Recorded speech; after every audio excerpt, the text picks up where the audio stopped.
नमस्कार. आपण श्लोकाने नेहमीप्रमाणे सुरुवात करूया. गुरुर्ब्रह्मा गुरुर्विष्णू गुरुर्देवो महेश्वरा गुरुर्साक्षात् परब्रह्मा तस्मै श्री गुरवे नमः. नमामि सद्गुरुं शान्तं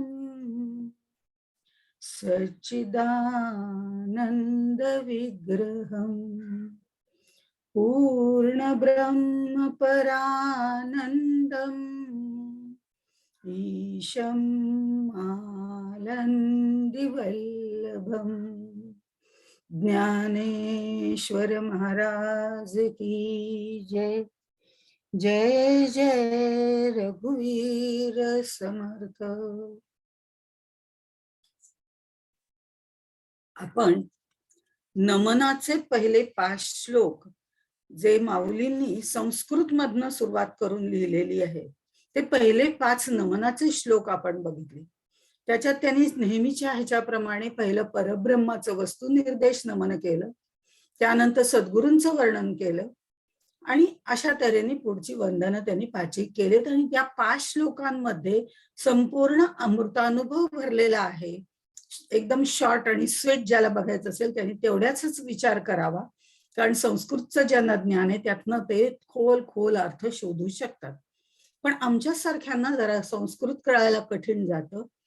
आपल्यापैकी बरेच जण संस्कृत विद्वान आहेत. मी हे माझ्यापुरतं म्हणतेय की मला संस्कृत कळायला कदाचित थोडंसं कठीण जातं. त्यामुळे माऊली म्हणले असतील तुझ्यासारखीला मी हे सगळं करायला देतो, पण मराठीमधनं तुला समजावून सांगतो, माय मराठीमधनं. पण पहिले 5 श्लोक वाचायला तर शिक, आपोआप तुला कळायला लागेल. आणि म्हणूनही आपण नमनाचे 5 श्लोक घेतले. आणि हे 5 श्लोक घेतल्यानंतर आता माऊली आपल्या ग्रंथाला खरी म्हणजे सुरुवात इथनं करते. म्हणजे पहिलं जे प्रकरण आहे शिवशक्ती समावेशन नमन असं जे आहे, मग इथे नमनही आहे, त्यांचं शिवशक्तीचं समावेशनही दाखवलेलं आहे. या ज्या सगळ्या गोष्टी आहेत त्याची खरी सुरुवात आता इथनं झालेली आहे.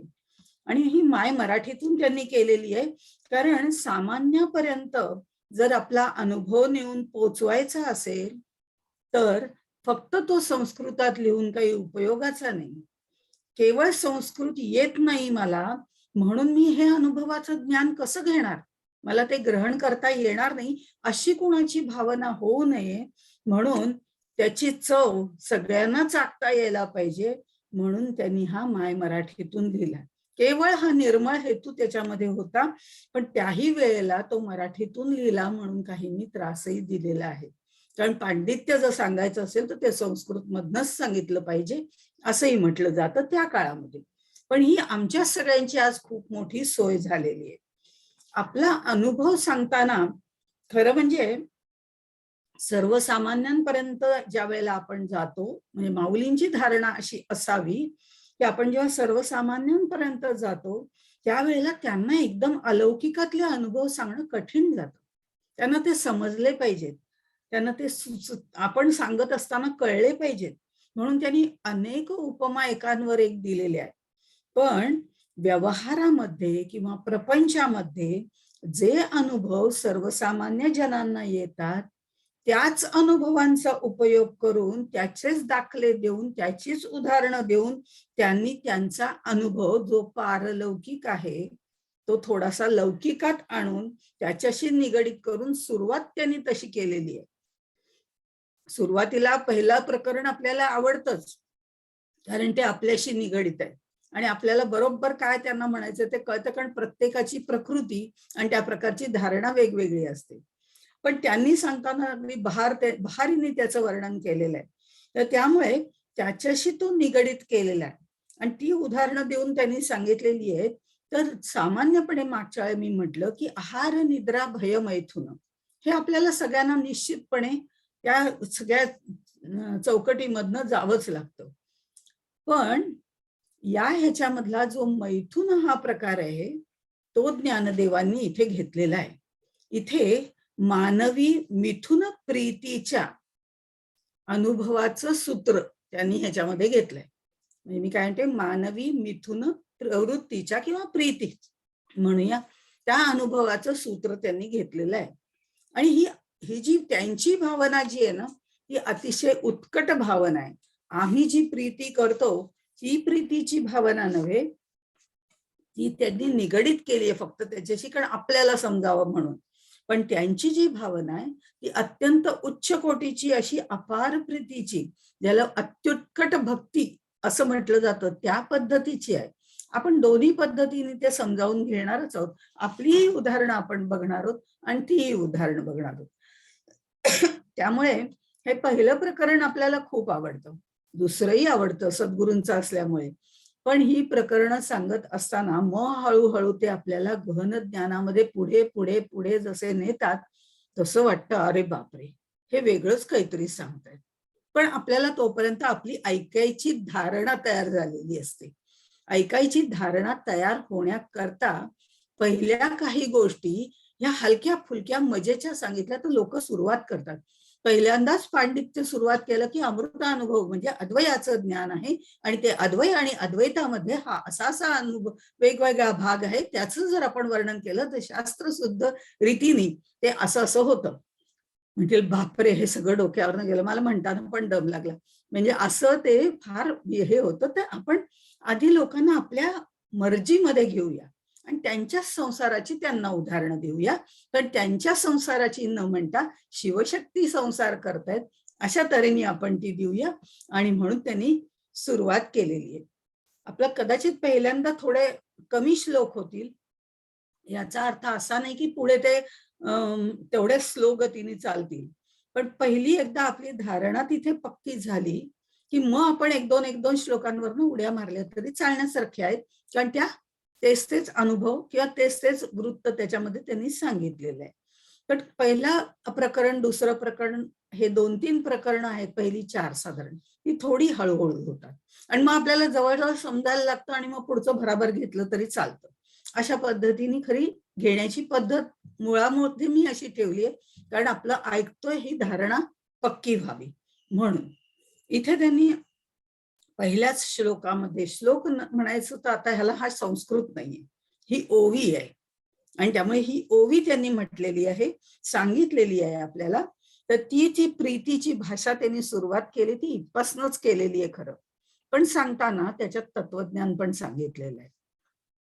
आता ह्या याच्यामध्ये ते असं म्हणतात, ऐसी ही निरुपाधिके, ऐसी ही निरुपाधिके, जयाची जिये जनके, तिये वंदिली मिया मुळीके, देवो देवी.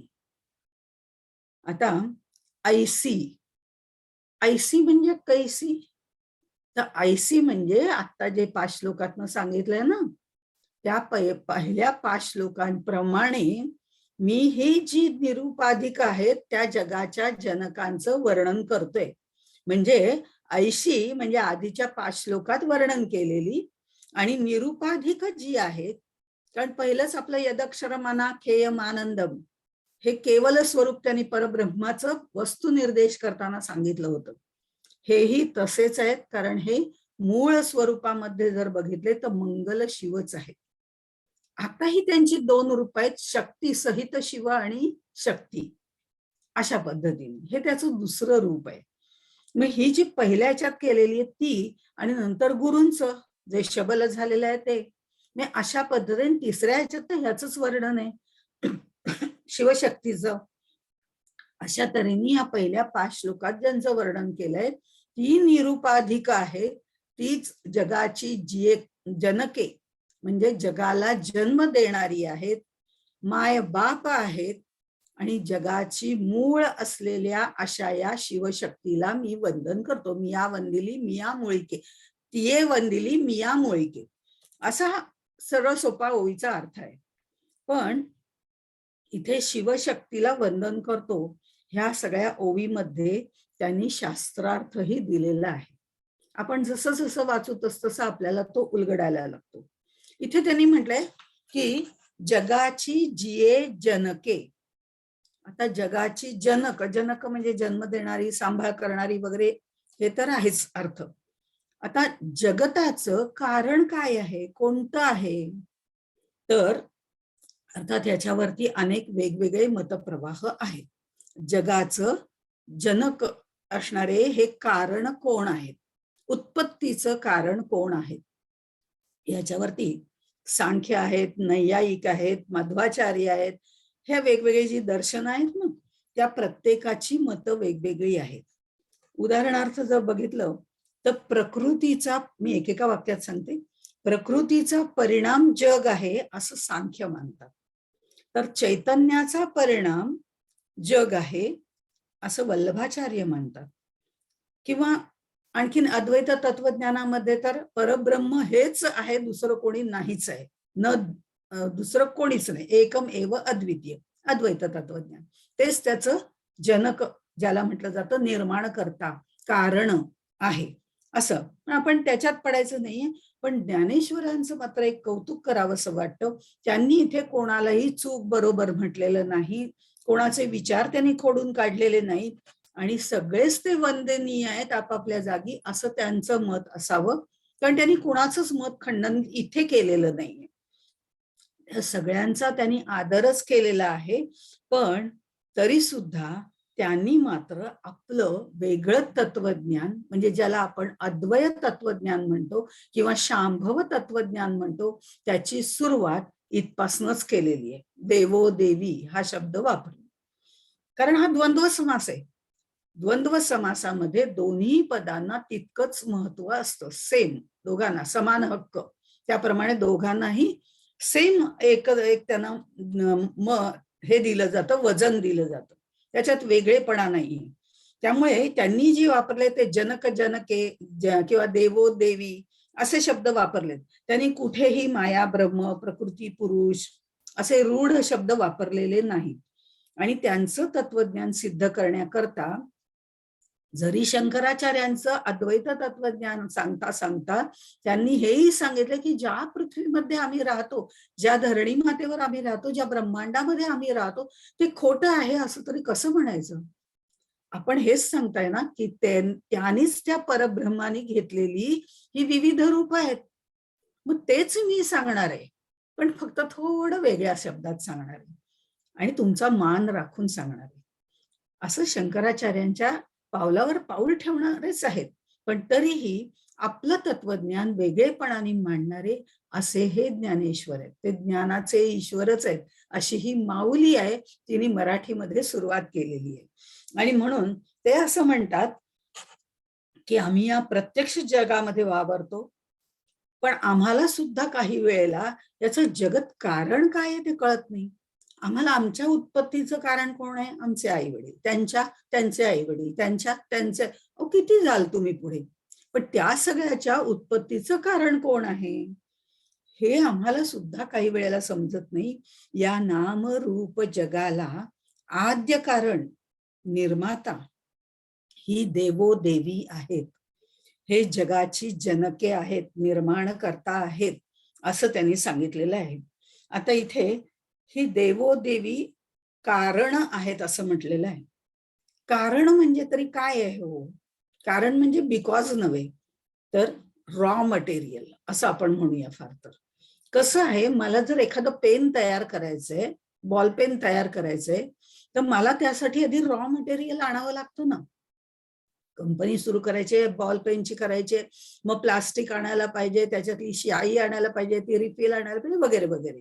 ते टोपण कसं तयार करायचं, ते मागे पुढे करायची स्प्रिंग कशी पाहिजे, या सगळ्या गोष्टी मला, म्हणजे ते रॉ मटेरियल जे आहे ते मला आधी जमवावं लागतं. पण हे रॉ मटेरियल म्हणजे प्लास्टिक म्हणजे बॉल पेन आहे का? नाही. शाई म्हणजे बॉल पेन आहे का? नाही. ह्या सगळ्याचं एकत्रीकरण करून त्याच्यावर प्रक्रिया केली की बॉल पेन तयार होईल. हे जसं आहे ना, अगदी तसंच आहे, काही वेगळं नाही. हे रॉ मटेरियल जे आहेत ना, हे निर्माण करायचं जेव्हा त्यांनी ठरवलं, त्याला कंटाळा आला वगैरे आपल्याला माहितीये, ते बोलू आपण. पण हे सगळं त्यांनी निर्माण करायचं ठरवलं तेव्हा त्यांना रॉ मटेरियलची गरज पडली. आता हे रॉ मटेरियल आणायला आहेच कोण दुसरं? कोणी नाहीच आहे तिथे. ते एकम एव अद्वितीय परब्रह्म.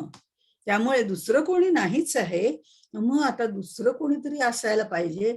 ते रॉ मटेरियल आपल्यातनच त्यांनी निर्माण केलं, त्यामुळे तेच त्याचं कारण आहे. कारण म्हणजे निर्माताही तोच आहे, निर्माण करणाराही तोच आहे. कुंभार, मडकं, माती हे उदाहरण आपल्याला माहितीच आहे. म्हणजे निर्माण करणाराही तोच आहे. निर्माण करताना त्यांनी रॉ मटेरियल वापरले, तेही आपल्या शक्ती वापरलेल्या आहेत. त्यामुळे दोन्ही तोच आहे, म्हणून आमचं कन्फ्युजन होतं, बाकी काही नाही. आणि म्हणून पण ही जर म्हटलं तर कशी आहेत, निरुपाधिक असं त्यांनी म्हटलंय. ऐसी आपण बघितलं निरुपाधिक आहेत. निरुपाधिक आहेत म्हणजे काय आहे, तर निरुपाधिक म्हणजे ज्याला उपाधी नाही तो. उपाधी, उपाधी म्हणजे काय, तर ज्याला अनेक प्रकारचं लटांबर लावलेलं असतं.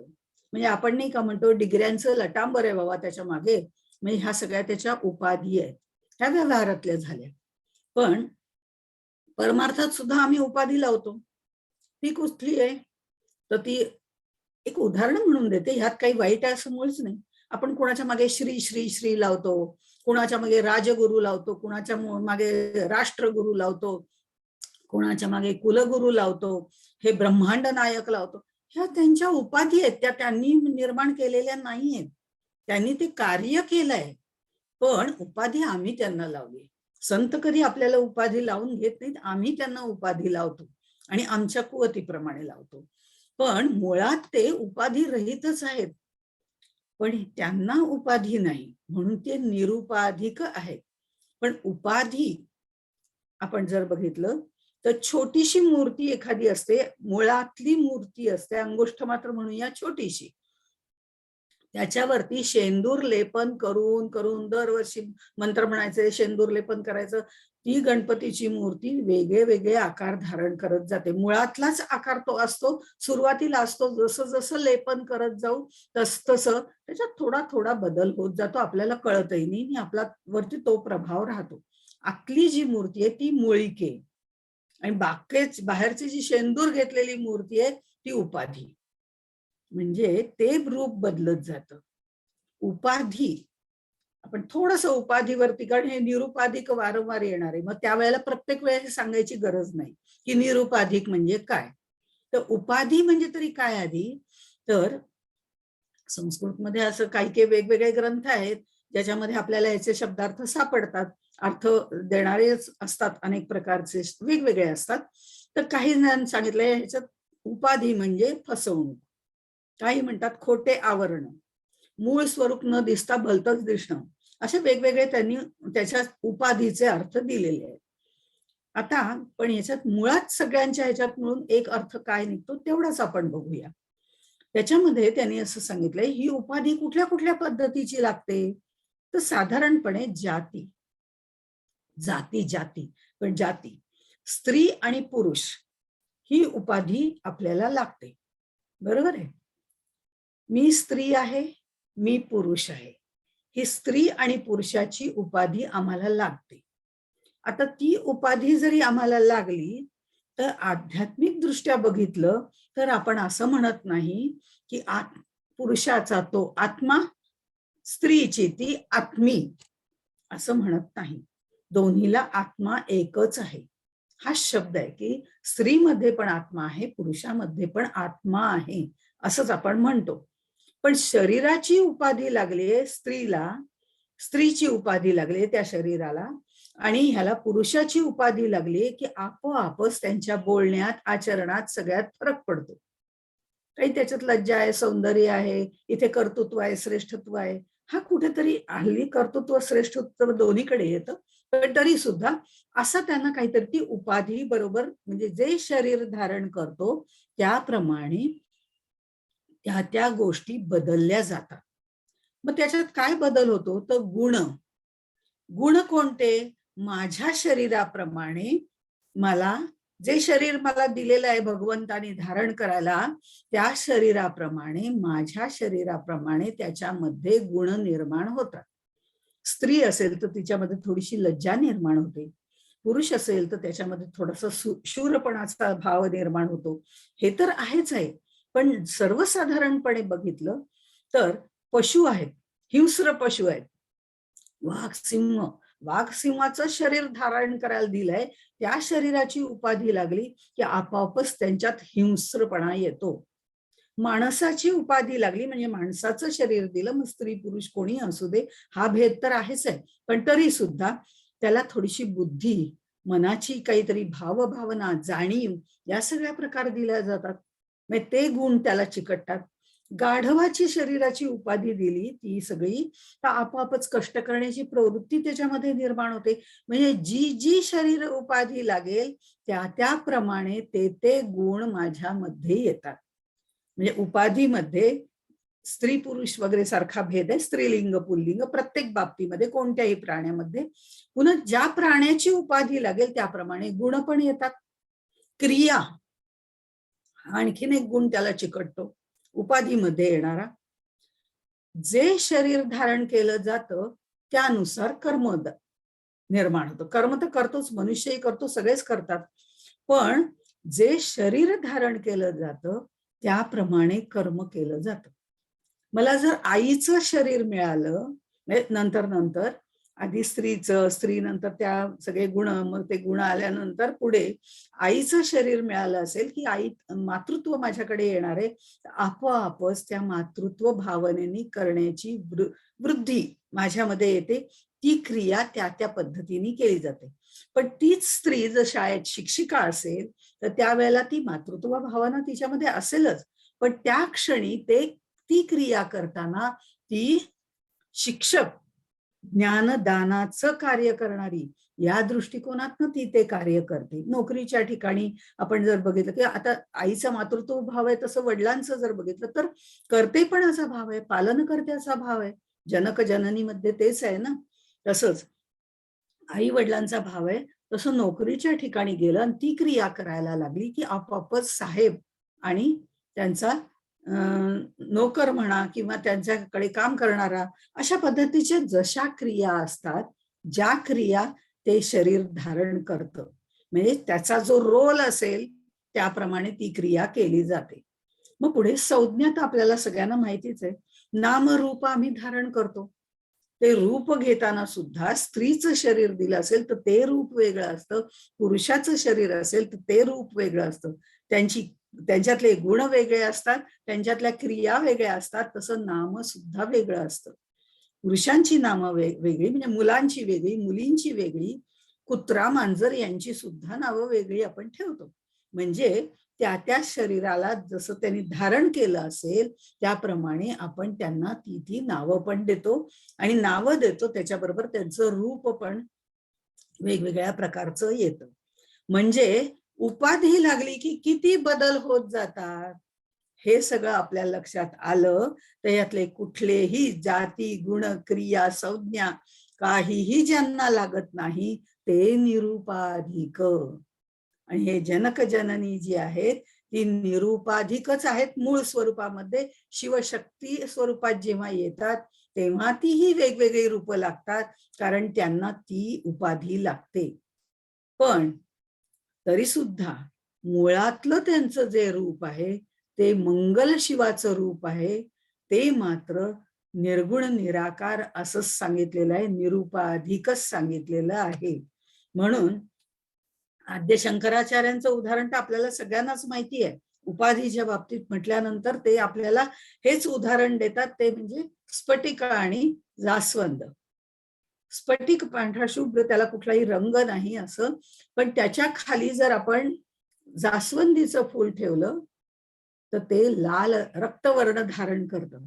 म्हणजे लाल रंगाचं फूल ठेवलं. आता आणखीन बदल, त्या काळात लाल रंगाचीच असतील फक्त जास्वंदीची फुलं, आता क्रॉसब्रीड करून अनेक प्रकारची फुलं निर्माण झालेली आहेत. जास्वंदीच्या फुलांमध्ये सुद्धा 70 ते 80 प्रकारची फुलं तर मी स्वतः पाहिलेली आहेत त्या एका गार्डन मध्ये गेल्यानंतर. पण आणखीनही निर्माण झाली असतील.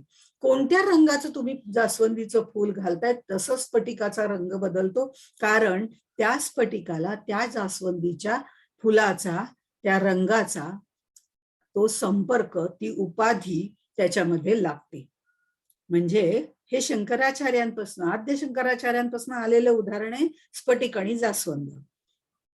उप म्हणजे जवळ असलेली वस्तू, आदधाती म्हणजे जे त्याच्यामध्ये त्याचे सर्व गुण संक्रमित करतो, देतो. आता हे जवळ असलेली वस्तू त्या दुसऱ्या वस्तूला, जी वस्तू मुळात आहे तिला वेगळे रंग देतो, आपल्यातले सगळे गुण देतो. आपले गुणधर्म दुसऱ्यांमध्ये म्हणजे दुसऱ्या वस्तूंमध्ये संक्रमित करणं, त्यावेळेला त्याला ती उपाधी लागली असं म्हणतात. पण हे गुणधर्म कायमचे दिले जात नाही. कायमचे दिले जात नाहीत, कारण ती वस्तू त्याच्या उपाधीची जी वस्तू आहे ती त्याच्या सान्निध्यात असते तोपर्यंत उपाधी लागते, नंतर उपाधी लागत नाही. त्यामुळे ही जी उपाधी दिली जाते ती फक्त सान्निध्यात असताना दिली जाते, हा आणखीन एक भाग आहे. आणि म्हणून जाती, गुण, क्रिया आणि संज्ञा ह्या उपाधी ज्यांच्या जवळ नाहीये, ज्यांचा संपर्क त्याच्याशी नाहीये, ते खरं म्हणजे मंगल शिव निरुपाधिक आहे. तसंच खरं म्हटलं तर ही जगाची जी जनके म्हटलेलं आहे ती सुद्धा निरुपाधिकच आहेत. वेदांतानी म्हणजे अद्वैत तत्वज्ञानामध्ये प्रकृती म्हणजे पुरुष प्रकृती नाही, त्यांनी माया ब्रह्म शब्द वापरलेला. तर त्यावेळेला माया ही परब्रह्माची उपाधी आहे असं म्हटलेलं आहे. ही उपाधी त्याच्यातच नंतर विलीन होऊन जाते वगैरे असा भाग आहे. पण तिथे त्यांनी उपाधी म्हटलेलं आहे मायेला, परब्रह्माला नाही. ते निर्गुण निराकार निरुपाधिकच आहे. पण ती जेव्हा त्याला चिकटते एकाच नाण्याच्या दोन बाजू बनून, त्यावेळेला मात्र त्याला ती उपाधी लागते. ती माया जी आहे ती उपाधी आहे असं म्हटलेलं आहे. पण मग हे जनक जननी जे म्हटलेलं आहे, देवो देवी म्हटलेलं आहे, ह्यांना कुठलीच उपाधी नाही असं का बरं म्हटलंय? हे निरुपाधिक कसे? तर त्याच्यावरती माऊलींनी 13व्या अध्यायामध्ये ज्ञानेश्वरीच्या असं म्हटलेलं आहे की केवळ जे सत्ता तो पुरुष पंडू सूता आणि प्रकृती ही समजता क्रिया नाम, असं त्यांनी वर्णन केलं. म्हणून देवो देवी हे उपाधी नाहीत, उपाधी रहित आहेत असं आत्ता मी म्हणतोय. नंतर त्यांनी त्याचं उपाधीत्मक वर्णन केलेलं आहे, पण आत्ता मी यांना जे वंदन करतोय ते निरुपाधिक आहे. ते त्यातनं फक्त स्पंदन रूपाने बाहेर पडलेत अद्वैत तत्वज्ञानाप्रमाणे, की परब्रह्माला स्पंदन झालं. स्पंदन बाहेर कुठेही होत नाही, आतच असतं. अगदी त्या मधुबालेला त्या मुघले आझम सिनेमामध्ये त्या चौकटीमध्ये म्हणजे बऱ्याच जणींनी आपल्या एजच्या, माझ्या एजच्या लोकांनी तरी त्यावेळेला तरुणपणात तो नक्की पाहिला असेल, कारण इथे आपल्याला तरुणपणातच जायचं म्हणून उदाहरण देते. तर त्याला जेव्हा त्या भिंतीमध्ये चिणतात तेव्हा ती काही लगेच मरत नाही हो, म्हणजे हे अगदी प्रॅक्टिकल बोलते मी. पण आतमध्ये तिच्या स्पंदन चालूच असतं ना, अगदी तिच्या बरोबरीने भिंत ती पॅक केलेली असते, पण आतमध्ये स्पंदन चालू असतं. त्या स्पंदनाला वेगळी जागा लागत नाही, ते त्याच्या आतच असतं. पण ते आत निर्माण झाल्यावरती तो जे शबलत्व त्याला निर्माण होतं, त्यावेळेला त्याला वाटतं की अरे मला आता कोणावर तरी प्रेम करायचंय, कोणीतरी माझ्या आतमध्ये स्पंदन होतंय, एकाकी न रमते, मला एकटं नको वाटायला लागलंय. हे स्पंदन आतनं त्याला ढकलायला लागतं आणि तो आपल्यातनं शक्तीला निर्माण करतो. अद्वैत तत्वज्ञान इथे त्यांनी असं म्हटलेलं आहे की ही स्फुरणरूपी जी शक्ती आहे क्रिया नाम, ही प्रकृती समजता क्रिया नाम, तर ही स्फुरणरूपी प्रकृती जी आहे ती पुरुषाहून तत्वतः वेगळी नाही. पाणी आणि तरंग हे कायम पुढे उदाहरण येणार आहेत, त्याच उदाहरण देते. पाणी आणि त्याच्यात निर्माण होणारे तरंग वेगळे आहेत का? पण आम्ही म्हणताना म्हणतो पाण्यावर तरंग आलेत, म्हणजे आम्ही तरंग वेगळे आणि पाणी वेगळं समजतो, ती दोन वेगळी मानतो. पण म्हटलं तरंग आणून द्या, नाही, पाणीच आणून देतो. म्हणजे ते मुळात एकच आहे. अशा पद्धतीने याची मांडणी केलेली आहे. ही प्रकृती पुरुषाची उपाधी ते मानत नाहीत, ते म्हणतात त्या दोघांमध्ये समरसत्व आहे, त्यांची दोघांची मिळूनच सत्ता आहे, तो द्वंद्व समास आहे आणि त्या दोघांचीच सत्ता आहे, ती समप्रमाणात आहे, समान कायदा तिथंच लावलेला आहे त्यांनी. स्त्री पुरुषाचा समान कायदा आपण आत्ता ओरडतोय किंवा म्हणजे त्या समान हक्क वगैरे मागतोय, तो त्यांनी तिथंच लावलेला आहे की हे दोघं एकच आहेत. खरं म्हणजे या दोघांना समान हक्क आहे, स्वरूपानी ऐक्यच आहे त्यांचं. असे जे ते दोघं आहेत त्यांना मी वंदन करतो असं त्यांनी म्हटलेलं आहे. आता हे त्यांना मी वंदन करतो, हे जे उपाधीचे गुण असतात हे सहसा त्याची उपाधी जोपर्यंत असते तोपर्यंतच लागतात. ते गुणधर्म कायमचे दिले जात नाहीत. ज्या वेळेला ही शक्ती म्हणजे परब्रह्म आणि मायेमधली माया ही शक्ती जेव्हा त्याच्याशी एकरूप होते तेव्हा ती परब्रह्म स्वरूपच असते.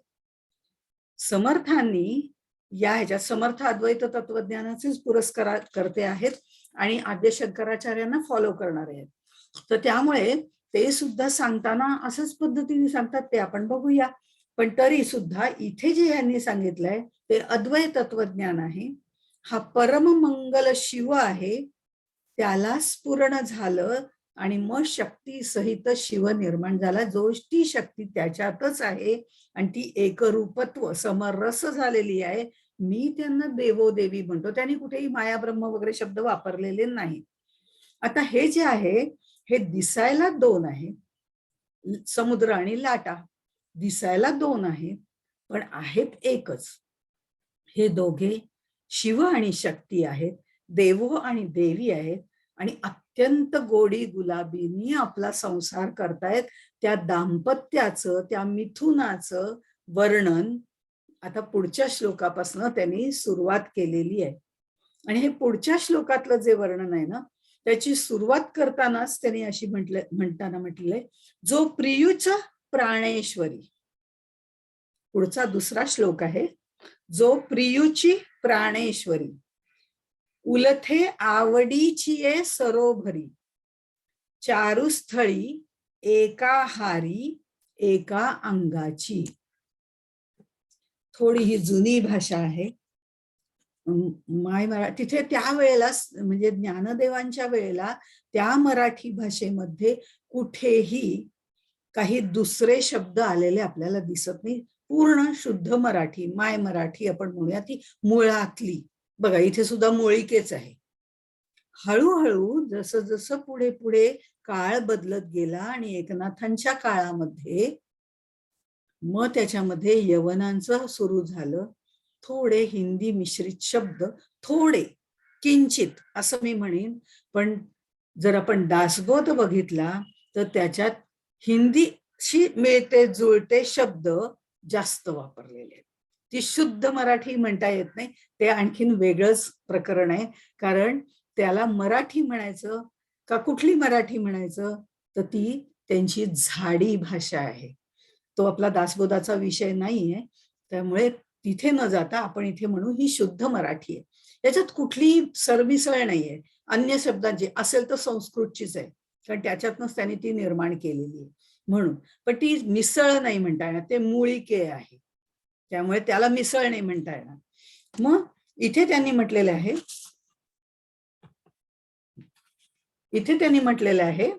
काय होतंय संध्या दिसतंय? हो व्यवस्थित आहे, ऑडिओ व्हिडिओ दोन्ही. हो का? माझा व्हिडिओ पण गेला आणि दिसतही नाहीये काही. एक नाही नाही, सेकंड. अगदी व्यवस्थित आहे. हा दिसतंय ना? ओके. इथे त्यांनी असं म्हटलेलं आहे, जो प्रियूची प्राणेश्वरी, उलथे आवडीची सरोभरी, चारुस्थळी एका हारी एका अंगाची. आता हा जो मंगल शिव आहे ना, हे ब्रह्म जे आहे ना, तो त्याला एकोहम बहुश्यामप्रमाणे मी म्हटलं तसं एकाकी न रमते याप्रमाणेच, कारण त्याच पावलावर पाऊल ठेवून ते गेलेले आहेत. त्याला असं वाटायला लागलं की नाही, मला एकट्याला करमत नाहीये, मला आता काहीतरी प्रेम करावंसं वाटतंय, खूप कोणावर तरी प्रेम करावंसं वाटतंय, अफाट प्रेम करावंसं वाटतंय. तो प्रियकर झाला. पण एकटाच एक कोणावर तरी प्रेम करायला दुसरं कोणीतरी लागतं हो. माझंच माझ्यावर प्रेम आहे वगैरे हे सगळं बरोबर आहे, ते असावंच लागतं, ते असल्याशिवाय दुसऱ्यावर प्रेम करता येत नाही. पण मुळामध्ये प्रेम करायला सुद्धा दुसरं कोणीतरी हवं ना, म्हणून त्यांनी आपल्यातनं ही प्राणेश्वरी निर्माण केली. अगदी रोमिओ ज्युलिएट त्याप्रमाणे लैला मजनू आपल्याला हे सगळं माहिती आहे आणि ते डोळ्यासमोर आणलं की हे आपल्याला नक्की कळेल, कारण आपल्याला ते परिचित आहे व्यवहारातलं. पण हे परिचित करण्यासाठी ते पुढे आणायला हरकत नाही, हळूहळू त्याला बाजूला सारायचं आणि ह्याच्यामध्ये शिरायचंय. त्यामुळे त्यांनी आपल्यातनं जी प्राणेश्वरी निर्माण केली हे आपल्याला लैला मजनू माहितीयेत किंवा रोमिओ ज्युलिएट माहितीयेत, पण आम्हाला कमी आपल्यासारख्यांना सगळ्यांना माहितीये, पण ह्या पुढच्या पिढीला म्हणूया फार तर त्यातलेही काही आता शिकायला लागलेत. पण त्यांना भागवतातले मनु शतरूपा नाही माहिती. मनु आणि शतरूपा ही पण जोडीच आहे ना, ती अशीच अफाट प्रेम करणारी आहे एकमेकांवरती. दक्ष प्रजापती जोपर्यंत होते, मी एक थोडासा मागचा मुद्दा सांगते. दक्ष प्रजापती जोपर्यंत होते तोपर्यंत संकल्पानी मनोनिर्मित मनशक्तीनी निर्माण केलं जायचं. आणि दक्षाच्या 60 कन्या होत्या असं भागवतातलं वाक्य आहे. त्या कोणत्या होत्या, काय होत्या? 60 कन्या एकदम असं आपल्याला वाटतं. हे मनोनिर्मित होतं, म्हणजे त्यांची मनशक्ती पॉवरफुल होती. त्यातनं ते स्मरण करून संकल्प करून उत्पत्ती करत असत. हे दक्ष प्रजापती पर्यंत हे सगळं होत होतं. पण पुढे ज्या वेळेला मनु आणि शतरूपा या जोडीपासून जर पुढे पाहिलं तर मैथुनापासून संतप्ती निर्माण झालेली आहे, मनु शतरूपा. म्हणून मी आपला आधी रोमिओ ज्युलिएट लैला मजनू ही नावं घेतली, कारण ती पिक्चर निघालेत त्याच्यावरती, त्यामुळे सगळ्यांनाच माहिती असतं. मग मनु शतरूपा इथपासनं अशा पद्धतीने म्हणजे मैथुनातून उत्पत्ती होऊ लागली. पण यांचं तसं नाहीये हो, हे जे शिवशक्ती आहे यांचं तसं नाहीये. यांचं कसं आहे, हे प्रेमी युगुलच आहे, अनादी अनंतच आहे. रोमिओ ज्युलिएट यांच्यासारखं 2 बॉडीज 1 हार्ट नाहीये. ते कसं होतं, 2 बॉडीज 1 हार्ट, अगदी आम्ही एकरूप झालो एकमेकांशी प्रेमाच्या भाषेमध्ये. पण इथे हाच तर फरक आहे, शिव आणि शक्ती समरसच आहेत, ते वेगळे नाहीतच. आता ह्याच्यामध्ये दासबोधामध्ये सुद्धा समर्थांनी याचा उल्लेख केलेला आहे. ये के स्त्री पुरुषे होती उभयतामध्ये बहुप्रीती, ये करूपेची वर्तती भिन्न नाही श्रीराम. हे शिवशक्तीचं प्रिय प्राणेश्वरी प्रियू प्राणेश्वरी जे म्हटलेलं आहे त्याचंच वर्णन आहे. समर्थ अद्वैती आहेत असं मी मगाशी म्हटलं, पण त्यांनी दासबोधामध्ये पहिले जे आत्माराम वगैरे जे ग्रंथ आहेत त्यांचे किंवा 21 समासी दासबोध जो आहे जुना दासबोध ज्याला, त्याच्यात नाही. पण नंतर त्यांनी पदभ्रमण केलं आणि त्यांच्या लक्षात आलं की लोकांना लोकांच्याच भाषेमध्ये समजावून द्यायला पाहिजे. तेव्हा जो त्यांनी दासबोध लिहिला त्याच्यात विविध मतांचं एकत्रीकरण त्यांनी केलेलं आहे. त्याच्यात त्यांनी अद्वैत तत्वज्ञानाबरोबर अद्वैत तत्वज्ञान सुद्धा ह्याच्यात मांडलेलं आहे. म्हणजे त्याची एक एक झलक पण दाखवली की पण असंही लोक म्हणतात, म्हणजे हेही त्यांना सगळ्यांना माहिती पाहिजे या दृष्टिकोनातून त्यांनी ते लिहिलेलं आहे. तो 21 समासी दासबोध नव्हे, तो 20 दशक 200 समास असा ग्रंथराज दासबोध आहे. ज्ञानदेव आणि रामदास स्वामी म्हणजे समर्थ या दोघांच्या ह्याच्यावर जर आपण बघितलं, म्हणजे ज्ञानेश्वरीवर आणि दासबोधावरती या दोन्ही ग्रंथांवरती आद्य कवी जे म्हणजे मराठीचे आद्य कवी ज्यांना म्हटलं जातं ते मुकुंदराज, त्यांच्या विवेक सिंधूचा प्रभाव आपल्याला दिसतो. हे फक्त माहिती करता सांगते असो, कारण विवेक सिंधू वेगळा आहे, ज्ञानदेवानी त्यातनं काही उचललेलं आहे म्हणण्यापेक्षा त्याच्याच मांडणीसारखी मांडणी केलेली आहे आणि आपलं मत मांडलेलं आहे. तसंच समर्थांनी सुद्धा त्यातनं काही घेतलेलं आहे. बऱ्याचशा ओव्या आपल्याला त्यातल्या साधर्म दर्शवतात, ज्ञानेश्वरीतल्या पण दासबोधातल्या पण. असो, तो आपला विषय नाही. मग इथे काय आहे, ह्यांनी असं म्हटलेलं आहे की प्रियूची प्राणेश्वरी उलथे आवडीची आहे सरोभरी. हा जो श्लोक आहे इथे आपण आपलं प्रतिबिंब पाहतो, बरोबर. आता माझं मी प्रतिबिंब आरशामध्ये पाहते, ते शरीर काय वेगळं असतं का? आरशाच्या योगाने आपलंच शरीर आपण बघतो किंवा आपलंच मुख आपण बघतो, आपल्यालाच आपण उलटवतो. आपल्यालाच आपण उलटवतो. आपण जर बघितलं आरशामध्ये तर इकडचा पदर इकडेच दिसतो, उलटा दिसतो, उलटवतो. इथेही त्यांनी तेच म्हटलेलं आहे. उलथे आवडीची सरोभरी. एक एक शब्दाचं आपण बघूया. तसंच यांचं आहे. सेल्फी काढताना तसंच होतं. आत्ताचं उदाहरण द्यायचं झालं तर ते म्हणजे जेव्हा पंजाबी ड्रेस घालतो तेव्हा काही समजत नाही, पण साडी नेसलेली असते की पदर नक्की उलटा येतो सेल्फीमध्ये. असंच आहे ते. ते प्रतिबिंब आहे ना. त्यामुळे हे जसं आहे आपणच आपल्याला उलटवतो. प्रतिबिंब रूपाने आपणच आपल्याला पाहत असतो, तसंच याचं आहे. फक्त त्याला आरसा बिरसा काही लागत नाही. तो त्यालाच उलटवून पाहू शकतो, ही शक्ती त्याच्याकडे आहे. आपल्याला पाहायचं झालं तर आरसा लागतो, तेव्हाच मी माझं रूप पाहू शकते, माझं पूर्ण काय साडी नेसले, कसं नेसले हे सगळं पाहू शकते. मी वेगळी असते, पण आरशातली मी फारशी वेगळी नसते. माझंच ते प्रतिबिंब असतं, कारण मी हलले की ते हलतं, मी गेले की ते जातं. तसंच मी हसले की ते हसतं. म्हणजे माझ्याच सगळ्या शक्ती माझ्या प्रतिबिंबामध्ये आहेत, दिसतात, नाही का? परब्रह्माने निर्माण केलेल्या शक्ती तिने त्याला, त्या ज्या आहेत त्या सर्व शक्ती त्यांनी त्या शक्तीलाच दिलेल्या आहेत. आपल्यातल्या सगळ्या शक्ती तिला दिल्या आणि तिचं जे रूप आहे ते त्यांनी पाहायला सुरुवात केली. त्याला आरशाची गरज नाही, त्यांनी आपल्या समोर तिला उभी केली. अशा तऱ्हेने त्यांनी त्या सगळ्या शक्ती पण तिला प्रदान केल्या, जसं आपल्याला आपल्या आरशामध्ये आपल्या शक्ती आपल्याला दिसतात. आणि मग काय झालं, मग तिने कार्य सुरू केलं. तिने कार्य सुरू केलं कारण तिला शक्ती प्रदान केल्या आणि हा मात्र अगदी तिच्याकडे अगदी दोन्ही हात असे ठेवून छान बघत बसला. काय कार्य करते, काय मस्त कार्य करते. इतका त्या कार्यामध्ये तो रंगून गेला आणि तिच्याकडे प्रेमाने फक्त पाहतच राहिला. सद्गुरू आपल्याकडे असंच प्रेमाने दयार्द्र दृष्टीने पाहतात आणि ते जेव्हा अशा पद्धतीने पाहतात तेव्हा ते ज्ञान संक्रमित करत असतात. तसंच यांनी आपल्या शक्ती सर्व तिला द्यायला सुरुवात केली आणि तिच्याकडे साक्षी रूपाने पाहत बसला. असे हे देवोदेवी आहेत. पण ही एकाच अंगाची दोन अंग आहेत, एकाच नाण्याच्या दोन बाजू आहेत, एकाच शरीराची दोन अंग आहेत. एक डावं आहे, एक उजवं आहे.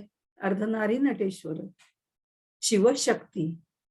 अर्ध हे अंग आहे, अर्ध ते अंग आहे, हे आपण बघितलेलं आहे. कस्य अर्ध केन अर्ध काही समजत नाहीये, कारण ते विराट स्वरूप आहे. मूर्तीमध्ये आम्हाला कळतं कारण ती आमच्या सीमित अर्थाने आम्ही ती अर्धनारी नटेश्वराची मूर्ती केलेली असते, ती माणसाने घडवली कळण्याकरता, नाही का? पण ही एकाच अंगाची दोन अंगे आहेत, एकाच नाण्याच्या दोन बाजू आहेत, एक डावी आणि एक उजवी आहे, एक पुढची आहे, एक मागची आहे, असं म्हणूया. ह्या शक्ती त्याला प्रदान केलेल्या आहेत. ह्या जे मूळ स्त्रोत आहे, सुंदर शिव ज्याला म्हणतात, मंगल शिव म्हणतात, त्याला इच्छा झाली म्हणून त्यांनी आपल्यातनं या प्रीती स्वरूप अशा प्राणेश्वरीला निर्माण केलं आणि म्हणला मी तुला सगळ्या शक्ती देऊन टाकतो. ह्या शक्ती प्रदान केल्या म्हणजे काय केलं तर शक्तीचं शक्य हे कार्य असतं. शक्तीचं शक्य हे कार्य असतं. आता शक्तीला काय शक्य आहे? शक्तीला समजा म्हणजे काय शक्य आहे, आपले उदाहरण देते, म्हणजे काय शक्ती प्रदान केल्या असं आपल्या लक्षात येण्यापुरतं, बाकी काही नाही.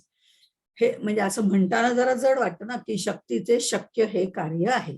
हे वाक्य फक्त सांगितलं आपल्याला माहितीचं असेलच आणि असावं या दृष्टिकोनातून. आता शक्तीला काय शक्य आहे? जेव्हा शक्तीचं शक्य ज्ञान असतं त्यावेळेला तो तिला ज्ञानशक्ती अर्पण करतो. आता ज्ञान करून देणं किंवा ज्ञान करून घेणं हे ज्ञानाचं कार्य आहे. पण ज्ञान स्वरूप जो आहे तो ते कार्य करू शकत नाही. तो ती आपली शक्ती तिला प्रदान करतो आणि मग हे सगळं शक्य करण्याचं काम ती करते. ती शक्ती हळूहळू आम्हाला देते, तर हे आम्हाला शक्य होतं. जर आम्हीच मुळामध्ये मूढ असू, अज्ञान असू, देहबुद्धीला चिकटलेलं असू, तर आम्ही जर म्हटलं परब्रह्म साक्षी रूपाने पाहताय आणि ती सगळी कार्य करते, म्हणतात काय करायचंय परब्रह्म? शक्तीच बरी आहे ना, मग आम्ही तिचंच रूप वर्णन करतो आणि तिच्याच आहारी जातो, म्हणून आम्ही मायेच्या आहारी जातो. हे चुकीचं आहे. त्याच्या मागचं शक्ती प्रदान करणारा कोण आहे हे महत्वाचं आहे. आणि म्हणून त्यांनी असं म्हटलेलं आहे की ज्ञानाचं कार्य ज्या वेळेला असतं तेव्हा तो ज्ञान प्रकट करतो, ते ती शक्ती त्याला अर्पण करतो. शक्तीचं शक्य ज्या वेळेला एखादं कार्य करणं आहे, एखादी गोष्ट यज्ञ करायचा आहे, म्हणायचं आहे, स्तोत्र म्हणायचं आहे, तर वाणीची शक्ती देतो, नाही का?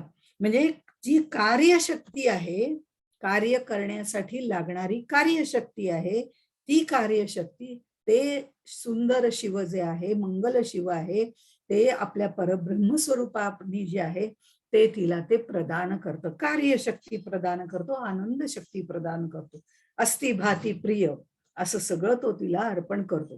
हे तिच्याजवळ तो देऊन टाकतो आणि म्हणतो तू कर, मी फक्त तुझ्या प्रेमा खातर तुझ्याकडे फक्त बघत राहणार आहे. साक्षी रूपाने बघतो. घरातही आपण बऱ्याच वेळा असंच बघतो.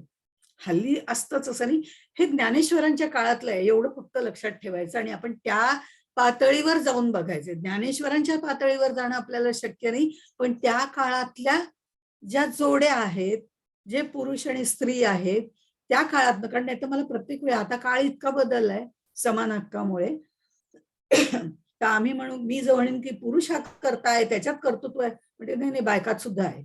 आपण ज्या वेळेला जो ग्रंथ वाचतो त्या ग्रंथाप्रमाणे त्या कालानुसार त्याची फुटपट्टी लावावी लागते. ती फुटपट्टी जर लावली आणि आपण तो बघितला ग्रंथ, तर आपल्याला नक्की त्या ग्रंथामध्ये त्या ऋषीला म्हणा किंवा त्या संतांना म्हणा काय म्हणायचे ते आपल्याला कळतं, कारण त्यांनी तो ग्रंथ त्या काळात लिहिलेला असतो. आम्हाला असे प्रश्न आता पडतात ज्या वेळेला ही पुढची पिढी, म्हणजे माझी नातवंड वगैरे, आजी तुझं काहीतरीच असतं, आता ती एवढी सीता प्रेग्नंट, म्हणजे त्यांच्याच भाषेत सांगते बरं का, नातवंड माझी जी अगदी छोटी आहे, तर ती जी आहे ती म्हणतात आता सीता एवढी प्रेग्नंट होती, कशी काय रामाने तिला सोडून दिलं, तिची काळजी नको का घ्यायला? असं म्हटल्यानंतर त्यांना रामायण सांगावं लागतं. त्या रामाची धारणा काय होती हे त्यांना सांगावं लागतं आणि त्याच्या काळात जाऊन बघ. आत्ताच्या काळात जर एखाद्या नवऱ्याने तसं सोडलं तर तू तसं म्हण, पण म्हणून ती त्या काळची पद्धत नव्हती आणि रामानी तिला तिथे सोडताना सुद्धा पूर्ण विचारांती सोडलेलं होतं. पण रामायण त्याशिवाय घडलं नसतं, ही पण गोष्ट त्याच्यामध्ये गृहीत धरायला हवी. त्यांनी सीतेला तिथेच ठेवलं असतं आणि सगळं व्यवस्थित झालं असतं, रामायणच घडलं नसतं. ते घडवायचं आहे आणि त्याचा आदर्श पुढे दाखवायचा. हे केवढं वेगळी ह्या दृष्टिकोनातून बघत नाही, तो विषय नाही.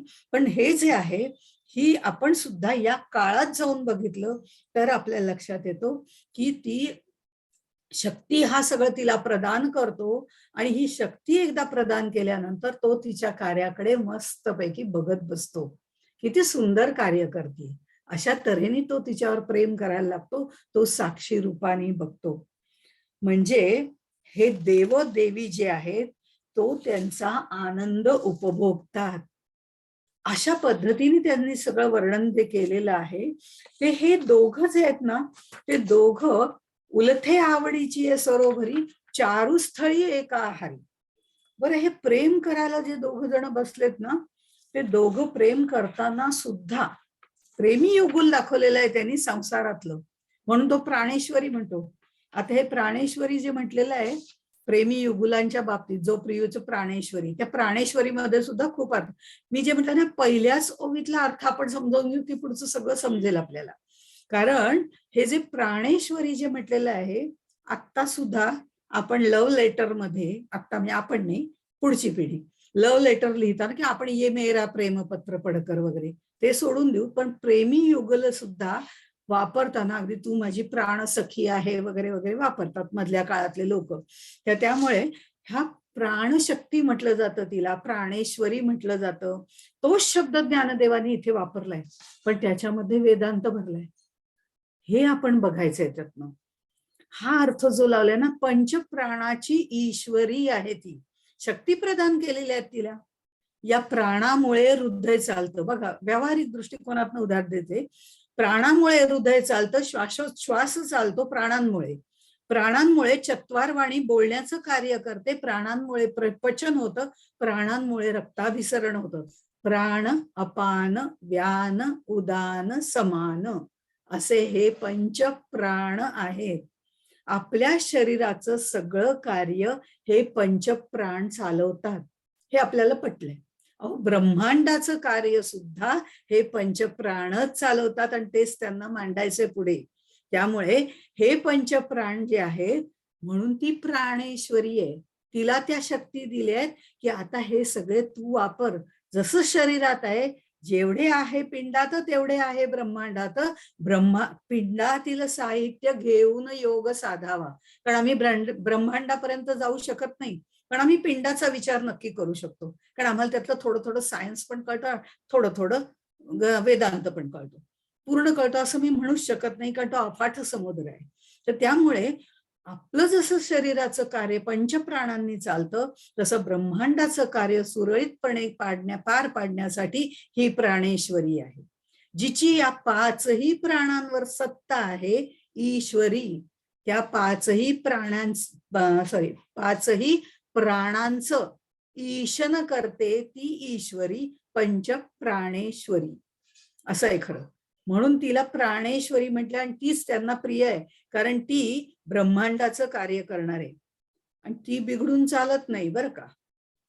शिवानी आपल्या आतून तिचे आपले प्राण काढलेत वगैरे हे आपण बघितलं, पण ही प्राणेश्वरी बिघडून चालत नाही. म्हणून तिला खुशच ठेवावी लागते, आपल्या शरीरात सुद्धा आणि ब्रह्मांडात सुद्धा. हे खुशच ठेवावी लागते. अहो, घरात सुद्धा बायको रुसली की काय होतं हे पुरुषांना नक्की माहिती असेल. तसंच आहे, तिचं मन बिघडून चालत नाही, तिचं मन राखावंच लागतं. म्हणून तो तिच्यावर प्रेम करतोय. पण त्याच्यावर प्रेम करताना आपल्या शक्ती तिला दिल्यात याची जाणीवही त्याला आहे आणि तिला पण आहे. त्यामुळे ती त्याच्याशिवाय कार्य करत नाही. पूर्वीच्या काळी कुठलीही गोष्ट करताना पत्नी आपल्या म्हणजे पतीला विचारत असे, आता हे करण्यासारखं वाटतंय बरं का, करावं का नाही असं जरा वाटतंय बरं का, असं करून करून का होईना त्यांच्याकडनं ती परवानगी घेत असे. हल्ली आता मी करतेय बरं का, ओके झालं सगळं. हा भाग वेगळा, पण हे त्या काळातलंय.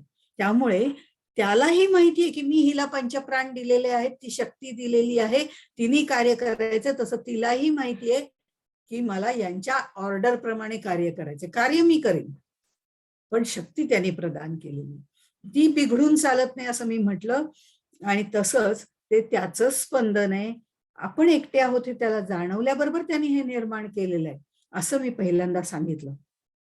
आता ह्याच्यामध्ये सुद्धा हे जे स्पंदन त्याच्यामध्ये निर्माण झालं ते जाणवलंय.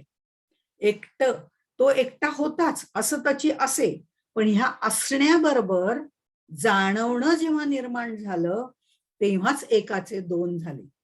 स्पंदन निर्माण झालं आणि तो मुळातला हे सत्ता जी आहे, असणं जे आहे ती सत्ता आहे, तो प्रियू आहे, तो शिव आहे, आणि वाटणं जाणवणं ती प्राणेश्वरी आहे. असण्याला जेव्हा जाणवणं मिळतं, असण्याला जेव्हा जाणवणं मिळतं तेव्हा त्या निराकारातून आकार प्राप्त होतात, म्हणजे एकोहम बहुश्याम. हेच अद्वैत तत्वज्ञान त्यांनी मांडलंय, फक्त वेगळ्या पद्धतीने मांडलेलं आहे. म्हणून ते म्हणते उलथे आवडीची आहे सरोवरी. तिला प्रेम करण्यासाठी आपल्या अगदी समोर त्यांनी निर्माण केलेलं आहे, तिला आपल्या समोर काढून बाहेर ठेवले. बघा, मी प्रत्येक शब्द उच्चारते त्याचा थोडा थोडा विचार आपण करूया, कारण हे शब्द याच पद्धतीने उच्चारावे लागतात. एका अंगाची दोन अंग आहेत वगैरे म्हटलं, तिने त्याला आपल्या समोरच ठेवलं आणि त्यांनी तिला आपल्या समोरच ठेवलं, एकमेकांच्या समोर आहेत. कल्पना करा, प्रियू प्रियतमा हा स्वतः ईश्वर आणि ती प्राणेश्वरी, हे एकमेकाच्या समोर उलथे ठेवलेले आहेत, म्हणजे समोरच ठेवलेले आहेत. आता हे समोरच एकमेकांच्या आहेत याचाच अर्थ हे दोघं एकमेकांना पाहतायत. तरच पाहू शकून, तिची पाठ असेल तर कसं पाहणार? हे एकमेकांच्या समोर आहेत, एकमेकांना पाहतायत. म्हणजे एकमेकांना पाहतायत ह्याचा अर्थ काय होतो? जर एकाचं तोंड पूर्वेकडे असेल तर दुसऱ्याचं तोंड पश्चिमेकडे आहे, बरोबर? एक ढोबळ मानाने एकाचं तोंड पूर्वेकडे असेल तर दुसऱ्याचं तोंड पश्चिमेकडे आहे. आता ह्याचाही अर्थ बघा, माया आणि ब्रह्म जर अद्वैत तत्वज्ञानाप्रमाणे बघितलं तर हे एकमेकाच्या विरुद्ध दिशेला बघतायत. ती पश्चिमेला बघते, हा पूर्वेला बघतोय. असं जर घेतलं तर त्यांची लक्षणं विलक्षण आहेत. एक एकीकडे पूर्वेकडे पाहतो, एक पश्चिमेकडे पाहतात एकमेकांकडेच ते, पण सांगण्याची पद्धत कशी आहे बघा. आणि तिचं मुख सौंदर्य उपभोगण्याकरता हे दोघं चारू स्थळी आहेत. हे जेव्हा एकमेकांकडे पाहतायत तेव्हा ते विलक्षण आहेत, एवढाच मी उच्चार केला. मायेच्या बरोबर विरुद्ध परब्रह्माची लक्षणं आहेत, विलक्षण. कारण त्यांनी तिला शक्ती प्रदान केल्याबरोबर ते शबल झालंय आणि शबलत्व आल्यामुळे आपोआपच त्याच्याकडचं कार्य करण्याची प्रवृत्तीमध्ये शुद्ध न राहता शबलत्व आलेलं आहे. त्यामुळे ते दोघंही विलक्षणच आहे माया ब्रह्माचं, असं आपण म्हणतो ना, किती सहज म्हणतो. ही हे करते तर ते तो करतोय, त्याच्या अगदी विरुद्धच आहेत दोघं एकमेकांच्या. हे विलक्षण आहेत.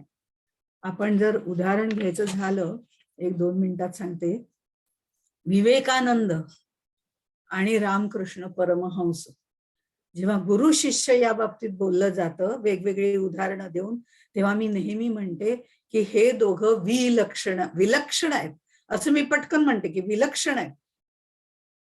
मग नंतर सांगते, विलक्षण म्हणजे विलक्षण तर आहेतच कार्याच्या दृष्टीने आणि याच्या दृष्टीने, पण ते विलक्षण सुद्धा आहेत. एक अगदी अनपढ आहेत आपल्या भाषेत, पण ते ज्ञानापर्यंत नेणारे अज्ञानी आहेत.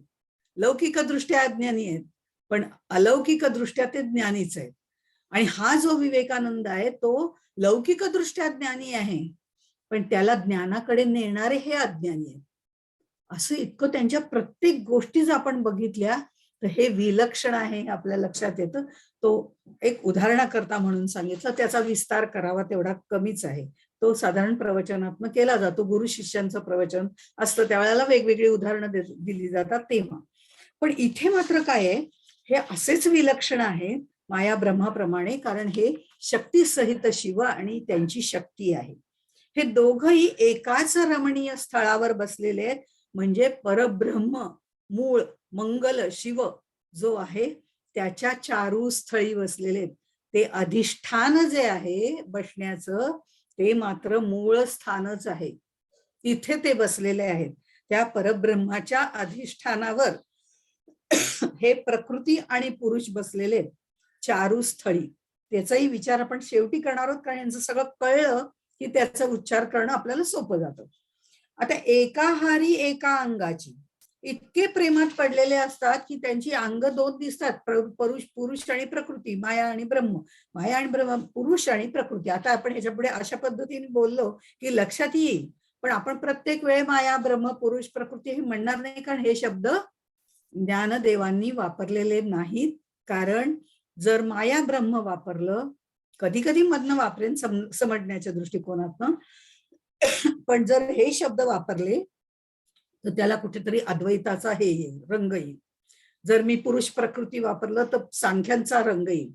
ह्यांनी सगळं अरंग केलेलं आहे देवोदेवी म्हणून, कुठलाच रंग त्याच्यामध्ये नाही. आणि म्हणून हे दोघं पुन्हा एकाच ठिकाणी इतके प्रेमात पडलेले आहेत की ते एकदा 2 होतात, एकदा एकच होतात.